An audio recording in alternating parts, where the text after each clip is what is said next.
오늘은 슈퍼카나 모터스포츠의 최고봉인 F1 머신이 어떻게 고속에서도 안정적으로 노면을 붙잡고 달리는지 그 놀라운 원리에 대해서 알아볼 시간입니다.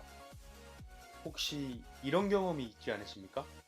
일반 승용 세단을 타고 고속으로 달리다 보면 타이어가 노면을 떠서 가는 듯한 느낌을 주고 조향핸들이 가벼워지는 듯한 불안감을 느낀 적이 있을 겁니다.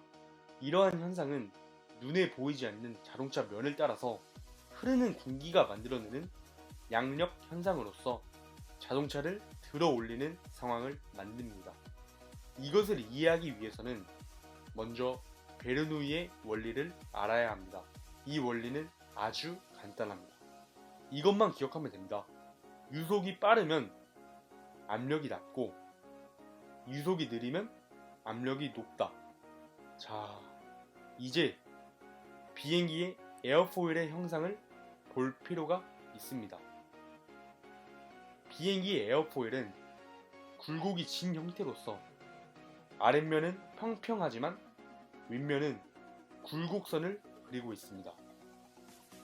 공기가 이 날개를 흘러 지나가면 굴곡이 진 윗면으로 흐르는 공기는 평평한 아랫면에 비해 상대적으로 빨리 움직이게 되는데, 이때 에어포일의 상단부는 상대적으로 낮은 압력이 되고 하단부는 높은 압력이 됩니다.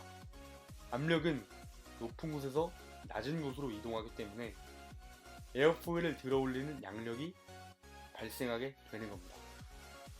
그런데 여기서 알아야 할 점이 있습니다. 비행기는 이 양력이 비행기를 들어올리기 위해서 필요하지만 자동차가 안정적으로 달리기 위해서는 이 지면과 타이어가 충분히 접지돼서 달려야 하는데, 고속으로 주행할수록 이 양력이 커져서 자동차가 뜨는 현상이 발생하게 되는 것이지요. 양력을 고려하지 않고 단순히 출력만 높인 자동차는 이렇게 뒤집히게 되는 이유도 바로 여기 있습니다. 그렇기 때문에 이 양력을 줄여야만 자동차를 안정적으로 지면에 붙잡아 놓을 수 있습니다. 여러분들은 이런 것들을 본 적이 있을 겁니다. 이것이 단지 멋으로만 만들어져 있을까요?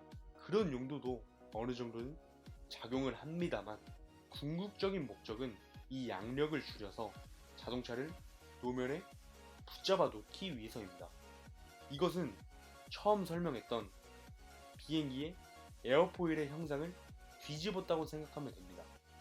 에어포일은 상단부가 밑으로 떨어지는 구조로 만들어져서 상단부의 유속이 더 빠르지만, 자동차의 리어윙이나 스포일러는 상단부가 위로 올라가는 구조로 만들어져서 하단부의 속도가 더 빠르고 상단부는 느리게 됩니다.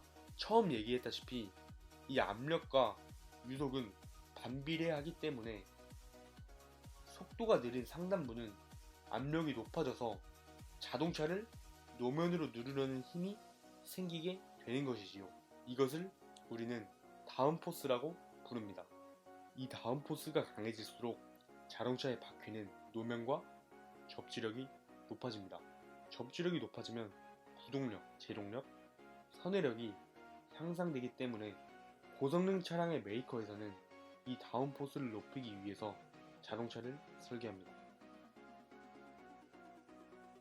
그러면 다운포스를 무조건 올리면 자동차의 모든 주행성이 좋아질까요? 그렇진 않습니다. 천장을 따라 뒷유리로 지나가는 시점부터는 뒷유리로 인한 급한 각도 변화를 따라가지 못하고 난기류를 생성하게 됩니다. 이 난기류는 공기의 소용돌이라고 생각하면 되는데, 자동차가 앞으로 나아가는 데 있어서 저항력을 만들게 됩니다. 이것을 우리는 향력이라고 부릅니다. 즉, 향력은 일종의 저항이기 때문에 적게 만들어야 연비나 최고 속도 등을 좋게 만듭니다. 그런데 이 다운포스는 자동차가 뜨려는 현상은 줄여주지만 다운포스 자체가 주행할 때는 일종의 저항으로 작용합니다.